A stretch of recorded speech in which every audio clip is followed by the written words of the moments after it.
Hello everyone, I am Ritu Mittal. Today we will start topic of English grammar, sentences. Sentences. Today I will introduce you about the sentence. What is sentence, kinds of sentence and parts of sentence. First of all, we discuss about the definition of a sentence. Sentence is a collection and group of words which makes complete sense. वाक्य किसे कहते हैं? वाक्य शब्दों का वो समूह है जो कि हमें कंप्लीट सेंस बताता है, कंप्लीट उसका अर्थ निकलता हो, वो शब्दों का जो समूह है वो वाक्य कहलाता है। जैसा कि आप एग्जांपल देख रहे हैं, Sita sings a song, Sita गाना गाती है। ये कुछ वर्ड्स हैं जो आपस में मिलकर एक सेंटेंस बनाते हैं क्योंकि ये पूर्ण अर्थ दे रहे हैं। I like to play cricket, मुझे क्रिकेट खेलना पसंद है। तो इस तरह से शब्दों के समूह को सेंटेंस कहा जाता है जिससे कि हमें कंप्लीट मीनिंग मिले। Now we will discuss about the kinds of sentences. Sentences के 5 काइंड्स हैं: assertive sentences, imperative sentences, interrogative, exclamatory और optative sentences. Now I will tell you about one by one. First of all, assertive sentences. A sentence that declares or states something is called assertive sentences. assertive जो sentence है, हिंदी में इसे सकारात्मक वाक्य भी कहते हैं, यानी कि एक ऐसा वाक्य जो कि हमें किसी चीज़ की स्टेटमेंट या डिक्लेयर करता हो उसे हम assertive सेंटेंस कहेंगे। जैसे कि हरी रीड्स अ बुक, हरी एक किताब पढ़ता है। तो इस वाक्य के अंदर हमें सकारात्मक बात स्टेटमेंट समझ में आ रही है, तो ये एक असर्टिव सेंटेंस हुआ। असर्टिव सेंटेंस भी आगे 2 पार्ट्स में बंटा हुआ है। इसके भी 2 टाइप्स हैं, जैसे कि यहाँ आपको दिख रहा है अफर्मेटिव और negative sentence. Affirmative, a sentence which tells about an occurrence of a task और an event is called affirmative sentence. इसका मतलब ये हुआ कि अफर्मेटिव सेंटेंस वो वाक्य होते हैं जो कि हमें किसी घटना या काम के होने का आभास दिलाते हैं। जैसे कि राम इज़ इल, राम बीमार है। यहाँ पे जो घटना है वो घट रही है, उसका हमें पता चल रहा है, उसका सकारात्मक पक्ष, इसलिए इसे अफर्मेटिव सेंटेंस कहा जाता है। शी कुक्स फूड, वह खाना पकाती है। इसमें भी कोई घटना घट रही है, इसलिए इसे अफर्मेटिव सेंटेंस कहेंगे। नेगेटिव सेंटेंसेस वो सेंटेंस होते हैं जिसमें कोई भी इवेंट या कोई टास्क जो है उसके ना होने का पता चले। जैसे कि सेम हमने यहाँ पे किया था, Ram is ill, that is affirmative. Now Ram is not ill, Ram बीमार नहीं है। तो ये क्या हुआ, इसमें नेगेटिव सेंस में पता चल रही है, नकारात्मक वाक्य का ये बताते हैं। Now the second kind of sentences, imperative sentence. Imperative sentences कौन से होते हैं? जिसे हम आदेशात्मक वाक्य भी कहते हैं, यानी कि एक ऐसा वाक्य जो क्या एक्सप्रेस करे, कमांड, ऑर्डर, रिक्वेस्ट और एडवाइस। यानी कि ये सारे जो हमारी कमांड्स, ऑर्डर, रिक्वेस्ट और एडवाइस जो हैं, अगर हमें उस वाक्य के अंदर इन सब का पता चलता है तो वो इम्पेरेटिव सेंटेंस कहलाते हैं। जैसे कम हियर, हमें यहाँ सीधा पता चल रहा है कि कोई कमांड दी जा रही है, उसे ऑर्डर दिया जा रहा है। Bring some water, please help me, natural है, प्लीज़ लगा हुआ है तो ये रिक्वेस्ट है। नेवर लूज़ योर होप, अपनी आशा कभी मत खोना, तो यहाँ पे कोई सजेशन या कोई सुझाव दिया जा रहा है। इसमें जो सबसे इम्पॉर्टेंट बात है वो ये ध्यान देने वाली है कि इसमें जो सब्जेक्ट है हमारा, आप देख ही रहे हो, जैसे चारों वाक्यों के अंदर सीधा वर्ब से शुरू हो रहे हैं सेंटेंसेस, वर्ब एडवर्ब से। तो जो हमारा सब्जेक्ट है वो इसमें छिपा हुआ रहता है, इनविजिबल, जो कि हमें दिखाई नहीं देता, यानी कि हमें उसे नहीं लिखना होता है।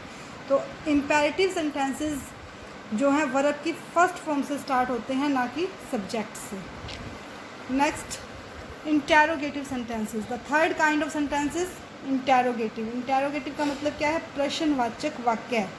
जैसा कि हमें हेडिंग से ही पता चल रहा है कि कुछ प्रश्न की बात आ रही है, क्वेश्चंस की बात आ रही है, तो देखते हैं कि a sentence by which a question is asked is called interrogative sentence. एक ऐसा वाक्य जिसमें कोई प्रश्न पूछा जाए तो उसे इंटेरोगेटिव सेंटेंस कहा जाता है। For example, what are you doing, जैसा कि हम ये रूटीन में बोलते ही हैं, व्हाट आर यू डूइंग, कि आप क्या कर रहे हो। तो क्वेश्चन पुट किया जा रहा है यहाँ पे, तो ये कौन सा सेंटेंस हुआ, interrogative sentence. Do you go to school, क्या आप स्कूल जाते हो, तो यहाँ पे भी प्रश्न किया जा रहा है। तो ऐसे वाक्य जिनमें कोई क्वेश्चन पूछा जाए, कोई प्रश्न पूछा जाए, वो इंटेरोगेटिव सेंटेंसेस कहलाते हैं। Next, exclamatory sentences. एक्सक्लामेटरी का हिंदी में अनुवाद जो है वो है विस्मयादि बोधक वाक्य। कहने का मतलब ये कि ऐसे वाक्य जो हमारी क्या एक्सप्रेस करते हैं, हमारी स्ट्रॉन्ग फीलिंग्स को, भावनाओं को, हमारे इमोशंस को जो एक्सप्रेस करते हैं। इमोशन जैसे मतलब wonder, fear, pain, hate, pleasure. ये किसी बात में बहुत आश्चर्य होता है, किसी बात में डर लगता है, किसी से हेट, घृणा भी होती है। यानी कि जो अपने इमोशंस को जाहिर करने के लिए इन सेंटेंसेस का यूज़ किया जाता है। जैसे कि आपको एग्जांपल में दिख रहा है, हाउ फुलिश यू आर, तुम कितने मूर्ख हो। तो इसमें बहुत ही आश्चर्य है, वंडर है। How dark the night is, रात कितनी डरावनी है। तो फियर, हमारे जो फीलिंग्स हैं वो इसमें झलक रही हैं। इसलिए ऐसे वाक्य जिसके अंदर हमें अपनी फीलिंग्स, अपने इमोशंस एक्सप्रेस करें, एक्सक्लामेटरी सेंटेंसेस कहलाते हैं। Next, optative sentences. ये सेंटेंसेस जो फिफ्थ काइंड है इसका, वो आपको कई बुक्स में नहीं भी मिलेगा, क्योंकि कुछ बुक्स में 4 काइंड से दिए जाते हैं। वैसे सेंटेंसेस के 5 टाइप्स होते हैं। ये लास्ट है optative sentences. A sentences which express curse और blessing is called optative sentences. यानी कि ऐसे वाक्य जिसके अंदर हम किसी को श्राप दे रहे हैं या कोई अच्छी दुआ दे रहे हैं, उन वाक्यों को ऑप्टेटिव सेंटेंसेस कहा जाता है। जैसे कि मे यू लिव लॉन्ग, आपकी दीर्घायु हो। तो हम इसमें यहाँ पे किसी को आशीर्वाद स्वरूप कुछ कह रहे हैं, तो ये क्या होगा, इसे ऑप्टेटिव सेंटेंसेस कहेंगे। May you go to hell, तुम, इसमें हम क्या है, किसी को कर्ज कर रहे हैं, किसी को बद्दुआ दे रहे हैं। तो ऐसे वाक्य ज़्यादातर मे से ही स्टार्ट होते हैं। और पीछे जो है ये देखा आप, जैसा कि ये साइन देख रहे हैं, एक्सक्लामेटरी और ऑप्टेटिव सेंटेंसेस के अंदर हमेशा ये एक्सक्लामेशन का साइन लगता है। जो आप देख रहे हैं ऐसे 1 लगाकर ऐसे नीचे डॉट लगाना है आपको, इसको एक्सक्लामेशन साइन बोला जाता है। ये इंटेरोगेशन का साइन होता है, ये एक्सक्लामेशन का, और ये फुल स्टॉप का।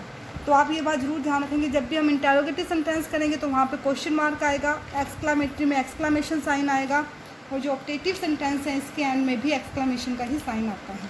ये कर्स और ब्लेसिंग के लिए ऑप्टेटिव सेंटेंसेस का यूज़ किया जाता है। Now that's 5 kinds of our sentences: assertive, imperative, interrogative, exclamatory and optative. Now we will discuss about the parts of a sentence, कि एक सेंटेंस है वो कितने टुकड़ों में बंटा हुआ है, सब उसके बारे में हम बात करते हैं। A sentence has 2 parts. कितने पार्ट्स, 2 पार्ट्स हैं हमारे पास सेंटेंस के, सब्जेक्ट और प्रेडिकेट। अब सब्जेक्ट क्या है और प्रेडिकेट क्या है वो देखेंगे हम। Subject, a subject is that part of a sentence that names the person or thing about whom something is said.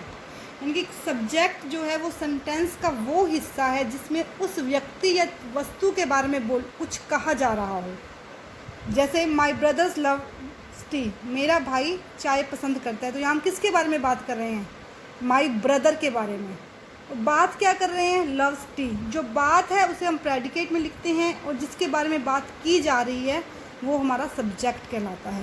मैं फिर से रिपीट कर दूं कि वो सब्जेक्ट जो है वो सेंटेंस का वो पार्ट है जिसमें किसी व्यक्ति या वस्तु के बारे में कुछ कहा जाता है, दैट इज़ कॉल्ड सब्जेक्ट। और जो बात कही जाती है दैट इज़ कॉल्ड प्रेडिकेट।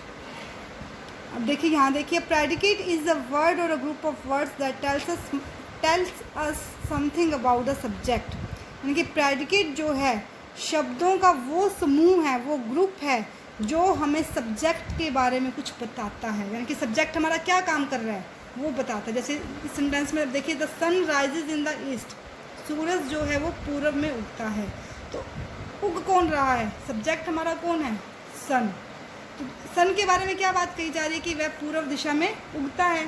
तो पूर्व, ये राइजेज इन द ईस्ट, ये जो शब्दों का ग्रुप है ये प्रेडिकेट है, और जिसके बारे में बात की जा रही है वो सब्जेक्ट